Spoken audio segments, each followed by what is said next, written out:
શ્રી ગણેશાય નમઃ. મિત્રો, આપ જોઈ રહ્યા છો યુટ્યુબ, જેમાં અમારી ચેનલ શિવ શક્તિ ગોવિંદમાં આપનું હાર્દિક સ્વાગત છે. આજે આપણે આ વિડીયોમાં ગીતાના અધ્યાયનો પાઠ કરીશું. કૃષ્ણાય વાસુદેવાય હરયે પરમાત્મને પ્રણત ક્લેશનાશાય ગોવિંદાય નમો નમઃ. ઓમ શ્રી પરમાત્મને નમઃ. વિશ્વરૂપ દર્શન યોગ નામનો 11મો અધ્યાય. આ રીતે ભગવાનના વચન સાંભળી અર્જુન બોલ્યા, હે ભગવાન, મારા પર અનુકંપા કરીને આપ જે પરમ ગોપનીય અધ્યાત્મ વિષય ઉપદેશ કહ્યો એનાથી મારું આ અજ્ઞાન નાશ પામી ચૂક્યું છે. કેમ કે હે કમલનયન, મેં આપની પાસેથી ભૂતોની ઉત્પત્તિ અને પ્રલય વિસ્તારપૂર્વક સાંભળ્યા તથા આપનો અવિનાશી મહિમા પણ સાંભળ્યો. હે પરમેશ્વર, આપ પોતાને જેવા કહો છો એ ખરેખર એમ જ છે. છતાં પણ હે પુરુષોત્તમ, આપના જ્ઞાન, ઐશ્વર્ય, શક્તિ, બળ, વૈર્ય અને તેજથી યુક્ત ઈશ્વરીય રૂપને હું પ્રત્યક્ષ જોવા માંગુ છું. હે પ્રભુ, જો મારા વડે આપનું એ રૂપ જોવાનું શક્ય છે એમ આપ માનતા હો તો હે યોગેશ્વર, આપ પોતાને એ અવિનાશી સ્વરૂપનું મને દર્શન કરાવો. આ રીતે અર્જુને પ્રાર્થના કરવાથી શ્રી ભગવાન બોલ્યા, હે પાર્થ, હવે તું મારા સેંકડો હજારો વિવિધ પ્રકારના વિવિધરંગી તથા વિવિધ આકૃતિના અલૌકિક રૂપોને જો. હે ભરતવંશી, મારામાં અદિતિના 12 પુત્રોને, 8 વસુઓને, 11 રુદ્રોને, 2 અશ્વિન કુમારોને અને 49 મરુદ ગણોને જો. તથા બીજા પણ ઘણા બધા આ પહેલાં ન જોયેલા આશ્ચર્યમય રૂપોને જો. હે ગુડાકેશ, હમણાં જ આ મારા શરીરમાં એક સ્થળે રહેલા ચર અને અચર સહિત આખા જગતને જો. તથા બીજું પણ જે કંઈ જોવા ઈચ્છતો હોય એ જો. પરંતુ મને તું આ પોતાના સ્થૂળ ચક્ષુઓથી જોઈ શકવા ચોક્કસપણે સમર્થ નથી. માટે હું તને અવલૌકિક ચક્ષુ આપું છું. એનાથી તું મારી ઈશ્વરીય યોગ શક્તિને જો. સંજય બોલ્યા, હે રાજન, મહાયોગેશ્વર તેમજ સર્વ પાપોને હરનાર ભગવાન હરિએ આમ કહ્યા પછી અર્જુનને પરમ ઐશ્વર્યયુક્ત દિવ્ય સ્વરૂપ દેખાડ્યું. આ અનેક મુખ અને નેત્રો ધરાવનાર, અનેક અદ્ભુત દર્શનવાળા, ઘણા બધા દિવ્ય આભૂષણોથી યુક્ત અને કેટલાય ઉગામેલા દિવ્ય આયુધો હાથમાં ધારણ કરેલા, દિવ્ય માળા તેમજ વસ્ત્રોને ધારણ કરેલા તથા જેમના શ્રી વિગ્રહમાંથી દિવ્ય ચંદનની પરિમળ પ્રસરી રહી છે એવા બધી જ જાતના આશ્ચર્યોથી યુક્ત, સીમા વિનાના અને સર્વ તરફ જેમના મુખો છે એવા વિરાટ સ્વરૂપ પરમદેવ પરમેશ્વરને અર્જુને જોયા. હે રાજન, આકાશમાં હજારો સૂર્યોના એક સાથે ઉદય થવાને લીધે જે પ્રકાશ ઉપજે તે પણ એ વિશ્વરૂપ પરમાત્માના પ્રકાશના જેટલો ભાગ્ય જ હશે. પાંડુપુત્ર અર્જુને એ વખતે અનેક પ્રકારે વિભાજિત આખા જગતને દેવોના દેવ ભગવાન શ્રી કૃષ્ણના એ શરીરમાં એક સ્થળે રહેલું જોયું. ત્યાર પછી આશ્ચર્યમાં ડૂબેલા અને હર્ષ પુલકિત થયેલા તે ધનંજય વિશ્વરૂપ પરમાત્માની શ્રદ્ધા અને ભક્તિ સાથે મસ્તક નમાવીને હાથ જોડી સ્તુતિ કરવા લાગ્યો. અર્જુન બોલ્યા, હે દેવ, હું આપના શ્રી વિગ્રહમાં સગળા દેવોને તથા અનેક ચરાચર પ્રાણીઓના સમૂહોને, કમળના આસન પર બિરાજેલા બ્રહ્માને, મહાદેવને, સમસ્ત ઋષિઓને અને દિવ્ય સર્પોને જોઉં છું. હે સકળ વિશ્વના સ્વામી, આપને અસંખ્ય ભુજા, ઉદક, મુખ અને નેત્ર ધરાવનાર તેમજ સર્વ તરફ અનંત રૂપો ધરાવતા જોઉં છું. આખું વિશ્વ જેનું સ્વરૂપ છે એવા હે વિશ્વરૂપ, હું આપના ન તો અંતને જોઉં છું, ન તો મધ્યને કે ન તો આદિને પણ. હે વિષ્ણુ, આપને હું મુકુટધારી, ગદાધારી અને ચક્રધારી, બધી બાજુએ પ્રકાશમાન, તેમના પુંજ સ્વરૂપ ધગધગતા અગ્નિ અને સૂર્ય જેવા તેજસ્વી, મુશ્કેલીથી જોઈ શકાય એવા તેમજ બધી બાજુએ અમાપ સ્વરૂપે જોઉં છું. માટે હે ભગવાન, આપ જ જાણવા યોગ્ય પરમ અક્ષર એટલે કે પરબ્રહ્મ પરમાત્મા છો. આપ જ આ જગતના પરમ આશ્રય છો. આપ જ શાશ્વત ધર્મના રક્ષક છો અને આપ જ અવિનાશી સનાતન પુરુષ છો એવો મારો મત છે. હે પરમેશ્વર, હું આપને આદિ, મધ્ય અને અંત વિનાના અનંત સામર્થ્ય ધરાવનાર, અપાર ભુજાઓ ધરાવતા, ચંદ્ર સૂર્યરૂપી નેત્રો ધરાવતા, પ્રદીપ્ત અગ્નિરૂપી મુખ ધરાવતા અને પોતાના તેજથી આ બ્રહ્માંડને સંતાપતા જોઉં છું. હે મહાત્મા, સ્વર્ગ અને પૃથ્વીની વચ્ચેનું આ સંપૂર્ણ આકાશ તથા સઘળી દિશાઓ એકમાત્ર આપનાથી જ વ્યાપેલા છે. તેમજ આપના અદ્ભુત અને ભયાવહ રૂપને જોઈને ત્રણેય લોક ભયના માર્યા અતિ વ્યથિત થઈ રહ્યા છે. હે ગોવિંદ, પેલા દેવતાઓના સમૂહો આપનામાં પ્રવેશી રહ્યા છે તથા કેટલાક ભયના માર્યા હાથ જોડીને આપના નામ અને ગુણોનું જ્ઞાન કરી રહ્યા છે. અને મહર્ષિ તેમજ સિદ્ધોના સમુદાયો કલ્યાણ થાઓ એમ કહીને કેટલાય ઉત્તમ સ્ત્રોતો દ્વારા આપની સ્તુતિ કરી રહ્યા છે. હે પરમેશ્વર, જે 11 રુદ્રો અને 12 આદિત્યો તથા 8 વસુઓ, 12 સાત્યો, 10 વિશ્વદેવો, 2 અશ્વિન કુમારો, મરુદગણ અને પિતૃઓનો સમુદાય તથા ગંધર્વ, યક્ષ, રાક્ષસ અને સિદ્ધોના સમુદાયો છે, એ બધાએ છક થઈને આપને જોઈ રહ્યા છે. હે મહાબાહો, આપના ઘણા મુખ અને નયનોથી યુક્ત, ઘણા હાથ, જંગા અને ચરણ ધરાવતા, અનેક ઉદરો ધરાવતા અને ઘણી બધી દાઢોને કારણે અત્યંત વિકરાળ મહાન રૂપને જોઈને બધા લોકો વ્યાકુળ થઈ રહ્યા છે. તેમજ હું પણ આકુળ વ્યાકુળ થઈ રહ્યો છું. કેમ કે હે વિષ્ણુ, ગગનચુંબી, દેદીપ્યમાન અનેક વર્ણોથી યુક્ત તથા ફાડેલા મુખ અને પ્રકાશમાન વિશાળ નેત્રો ધરાવતા આપને જોઈને ડરેલા અંતકરણનો હું ધીરજ અને શાંતિ નથી પામતો. હે ભગવાન, તીણી દાઢોને લીધે વિકરાળ અને પ્રલયકાળના અગ્નિ જેવા પ્રજ્વલેલા આપના મુખોને જોઈને હું દિશાઓને નથી ઓળખી શકતો અને સુખ પણ નથી પામી શકતો. માટે હે દેવોના સ્વામી, હે જગતના આધાર, આપ પ્રસન્ન થાઓ. હું જોઉં છું કે પેલા બધા જ ધૃતરાષ્ટ્રના પુત્રો રાજાઓના સમૂહ સમેત આપનામાં પ્રવેશી રહ્યા છે. અને પિતામહ ભીષ્મ, દ્રોણાચાર્ય તથા પેલો કર્ણ અને આપણા પક્ષના પણ મુખ્ય યોદ્ધાઓ સમેત એક એક તીણી દાઢોને લીધે વિકરાળ આપના ભયાવહ મુખોમાં ઘણા વેગથી દોડીને પ્રવેશી રહ્યા છે.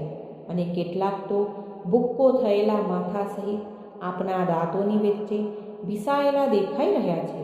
હે વિશ્વમૂર્તિ, જેમ નદીઓના અનેક જળ પ્રવાહો સહજ રીતે સાગર તરફ જ દોડે છે, એટલે કે સાગરમાં સમાઈ જાય છે, એ જ રીતે નરકલોકના શ્રેષ્ઠ શૂરવીરો પણ આપના પ્રજ્વળતા મુખોમાં પ્રવેશી રહ્યા છે, એટલે કે આપનામાં લીન થઈ રહ્યા છે.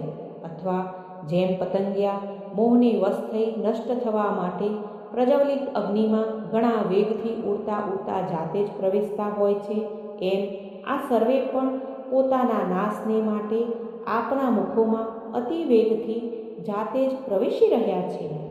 અને આપ એ સમસ્ત લોકોને પ્રજ્વળતા મુખો દ્વારા કોળીઓ કરતા ચારે કોરથી વારંવાર ચાટી રહ્યા છો. હે વિષ્ણુ, આપનો ઉગ્ર પ્રકાશ સકળ જગતને તેજથી ભરી દઈને સંતાપી રહ્યો છે. હે ભગવાન, કૃપા કરી મને જણાવો કે ઉગ્ર રૂપધારી આપ કોણ છો? હે દેવાદિદેવ, આપને નમસ્કાર કરું છું. આપ પ્રસન્ન થાઓ. આદિ પુરુષ આપને હું વિશેષ રૂપે ઓળખવા માંગુ છું, કેમ કે હું આપની પ્રવૃત્તિને નથી સમજી શકતો. આ રીતે અર્જુને પૂછવાથી શ્રી ભગવાન બોલ્યા, હે અર્જુન, હું લોકોનો સંહાર કરનાર વધી ગયેલો મહાકાળ છું. અત્યારે આ લોકોનો સંહાર કરવા માટે પ્રવૃત્ત થયો છું. માટે જે પ્રતિપક્ષીઓના સેનામાં રહેલા યોદ્ધાઓ છે, એ બધા તારા વિના પણ નથી રહેવાના. એટલે કે તું યુદ્ધ નહીં કરે તો પણ આ સર્વેનો નાશ તો થવાનો જ છે.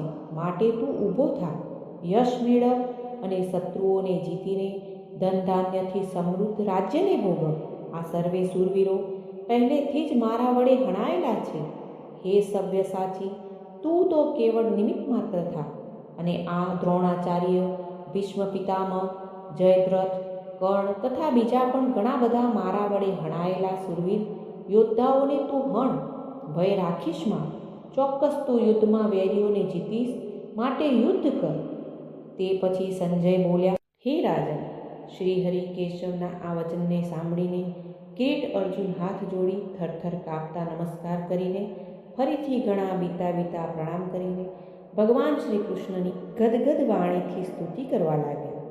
અર્જુન બોલ્યા, હે અંતર્યામી, એ યોગ્ય જ છે કે આપના નામ, ગુણ અને પ્રભાવના કીર્તનથી વિશ્વ ઘણું હરખાઈ રહ્યું છે અને પ્રેમ વિવળ પણ થઈ રહ્યું છે. તેમજ ભય પામેલા રાક્ષસો આમ તેમ નાસી રહ્યા છે તથા સર્વે સિદ્ધગણોના સમૂહો નમસ્કાર કરી રહ્યા છે. હે મહાત્મન, બ્રહ્માના પણ આદિ કરતા અને સૌથી મોટા આપને તેઓ કેમ ન નમે? કેમ કે હે અનંત, હે દેવતાઓના ઈશ, હે વિશ્વના પરમ આધાર, જે સત અસત અને તે બેયથી પર અક્ષર એટલે કે સચ્ચિદાનંદ ઘન બ્રહ્મ છે, તે આપ છો. હે પ્રભુ, આપ આદિદેવ અને સનાતન પુરુષ છો. આપ આ જગતના પરમ આશ્રય અને જાણનારા, જાણવા યોગ્ય અને પરમધામ છો. હે અનંતરૂપ, આપણાથી આ આખું વિશ્વ વ્યાપેલું છે એટલે કે પરિપૂર્ણ છે. હે હરિ, આપ વાયુ, યમ, અગ્નિ, વરુણ, ચંદ્રમા અને પ્રજાના સ્વામી બ્રહ્મા છો તથા બ્રહ્માના પણ પિતા છો. આપને વારંવાર નમસ્કાર, હજારો વાર નમસ્કાર તથા ફરી પાછા એથી પણ વધારે વાર નમસ્કાર. હે અનંત સામર્થ્ય ધરાવનાર, આપને આગળથી તેમજ પાછળથી પણ નમસ્કાર. હે સર્વના આત્મા, આપને બધી જ બાજુથી નમસ્કાર કરું છું, કેમ કે અનંત પરાક્રમી આપ આખા બ્રહ્માંડને વ્યાપીને રહેલા છો, માટે આપ જ સર્વરૂપ છો. હે પરમેશ્વર, આપના આ પ્રભાવને નહીં જાણતા તમે મારા સખા છો એમ માનીને પ્રેમથી કે પ્રમાદથી પણ મેં હે કૃષ્ણ, હે યાદવ, હે સખા એ પ્રમાણે જે કંઈ વગર વિચારે અવજ્ઞાપૂર્વક કહ્યું છે, અને હે અચ્યુત, આપ જે મારા વડે વિનોદ ખાતર વિહાર, શૈયા, આસન અને ભોજન આદિ કરતી વખતે એકાંતમાં કે પછી એ સખાઓની સામે પણ અપમાનિત કરવામાં આવ્યા છો, એ સર્વ અપરાધો અપ્રેમેય સ્વરૂપ એટલે કે અચિંત્ય પ્રભાવના આપને હું ક્ષમા કરવાની પ્રાર્થના કરું છું. હે વિશ્વેશ્વર, આપ આ ચરાચર જગતના પિતા, સૌથી મોટા ગુરુ અને ઘણા પૂજનીય છો. હે અતુલ પ્રભાવ ધરાવનાર, ત્રણેય લોકમાં આપના સમાન પણ બીજો કોઈ નથી, પછી ચઢિયાતો તો ક્યાંથી હોઈ શકે? માટે હે પ્રભુ, હું શરીરની સારી પેઠે ચરણોમાં નિવેદિત કરીને પ્રણામ કરીને સ્તુતિને યોગ્ય આપ ઈશ્વરને પ્રસન્ન થવા માટે પ્રાર્થું છું. હે દેવ, પિતા જેમ પુત્રના સખા, જેમ સખાના અને પતિ જેમ પ્રિયતમા પત્નીના અપરાધોને સહી લે છે, એમ જ આપ પણ મારા અપરાધ સહી લેવા યોગ્ય છો. હે વિશ્વમૂર્તિ, હું પહેલાં ન જોયેલા આપના આ આશ્ચર્યમય રૂપને જોઈને હરખાઈ પણ રહ્યો છું અને મારું મન ભયને લીધે ઘણું વ્યાકુળ પણ થઈ રહ્યું છે.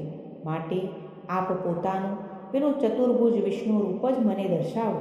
હે દેવેશ, હે જગન્નિવાસ, પ્રસન્ન થાઓ. અને હે વિષ્ણુ, હું એવા જ આપને મુકુટધારી તથા ગદા અને ચક્ર હાથમાં ધારણ કરેલા જોવા ઈચ્છું છું. માટે હે વિશ્વ સ્વરૂપ, હે હજાર હાથવાળા, આપ એ જ ચતુર્ભુજ રૂપે પ્રગટ થાઓ. આ રીતે અર્જુનની પ્રાર્થના સાંભળી શ્રી ભગવાન બોલ્યા, હે અર્જુન, તારા પર અનુગ્રહ કરીને મેં પોતાની યોગ શક્તિના પ્રભાવે આ મારું ઉત્કૃષ્ટ તેજોમય સર્વનું આદિ અને અસીમ વિરાટ રૂપ તને દર્શાવ્યું છે, જેને તારા સિવાય બીજા કોઈએ પહેલાં નહોતું જોયું. હે કુરુવંશીઓમાં શ્રેષ્ઠ વીર, મનુષ્યલોકમાં આવો વિશ્વરૂપધારી હું તારા સિવાય બીજા કોઈનાથી ન તો વેદ અને યજ્ઞોના અધ્યયનથી જોઈ શકાઉં છું, ન દાનથી જોઈ શકાઉં છું, ન શાસ્ત્રવિહિત કર્મોથી જોઈ શકાઉં છું, કે ના આકરા તપોથીએ જોઈ શકાઉં છું. મારા આ વિકરાળ રૂપને જોઈને તને વ્યાકુળતા માં થાવ અને મૂઢ ભાવ પણ માં થાવ. તું નિર્ભય અને પ્રીતિયુક્ત મનવાળો થઈને એ જ મારા આ શંખ ચક્ર ગદા પદ્મધારી ચતુર્ભુજને રૂપને ફરીથી જો. તે પછી સંજય બોલ્યા, હે રાજન, વાસુદેવ શ્રી હરિએ અર્જુનને આ પ્રમાણે કહીને પાછું એવું જ પોતાનું ચતુર્ભુજ રૂપ દર્શાવ્યું અને પછી મહાત્મા શ્રી કૃષ્ણે સૌમ્ય મૂર્તિ થઈને આ ભય પામેલા અર્જુનને ધીરજ બંધાવી. તે પછી અર્જુન બોલ્યા, હે જનાર્દન, આપના આ પરમ શાંત મનુષ્ય રૂપને જોઈને હવે હું સ્થિર ચિત્ત થઈ ગયો છું અને પોતાની સ્વાભાવિક સ્થિતિને પામી ચૂક્યો છું. આ પ્રકારના અર્જુનના વચન સાંભળી શ્રી ભગવાન બોલ્યા, હે અર્જુન, મારું જે ચતુર્ભુજ રૂપ તે જોયું છે એ સુદર્દર્શ છે, એટલે કે એના દર્શન થવા ઘણા દુર્લભ છે. દેવતાઓ પણ સદા આ રૂપના દર્શનની ખેવના રાખ્યા કરે છે. હે અર્જુન, જેવો તે મને જોયો છે એવો ચતુર્ભુજ રૂપધારી હું ન તો વેદોથી જોઈ શકાઉં છું, ન તપથી જોઈ શકાઉં છું, ન દાનથી જોઈ શકાઉં છું કે ન યજ્ઞથી જોઈ શકાઉં છું. પરંતુ હે પરમ તપ અર્જુન, અનન્ય ભક્તિ દ્વારા આવો ચતુર્ભુજધારી રૂપ હું પ્રત્યક્ષ દેખાવા માટે, તત્વથી જાણવા માટે તથા પ્રવેશ કરવા એટલે કે એકાત્મ ભાવે પ્રાપ્ત થવા માટે પણ શક્ય છું. હે પાંડુપુત્ર, જે કેવળ મારે જ ખાતર સગળા કર્તવ્ય કર્મોને કરનારો છે, મારી પરાયણ છે, મારો ભક્ત છે, આસક્તિ વિનાનો છે અને સર્વ પ્રાણીઓ પ્રત્યે વેરભાવથી રહિત છે, એ અનન્ય ભક્તિયુક્ત માણસ મને જ પામે છે. શ્રી કૃષ્ણ અને અર્જુનના સંવાદમાં શ્રીમદ્ ભગવદ્ ગીતા રૂપી ઉપનિષદ અને બ્રહ્મવિદ્યા તથા યોગશાસ્ત્ર વિષયનો વિશ્વરૂપ દર્શન યોગ નામનો 11મો અધ્યાય સમાપ્ત.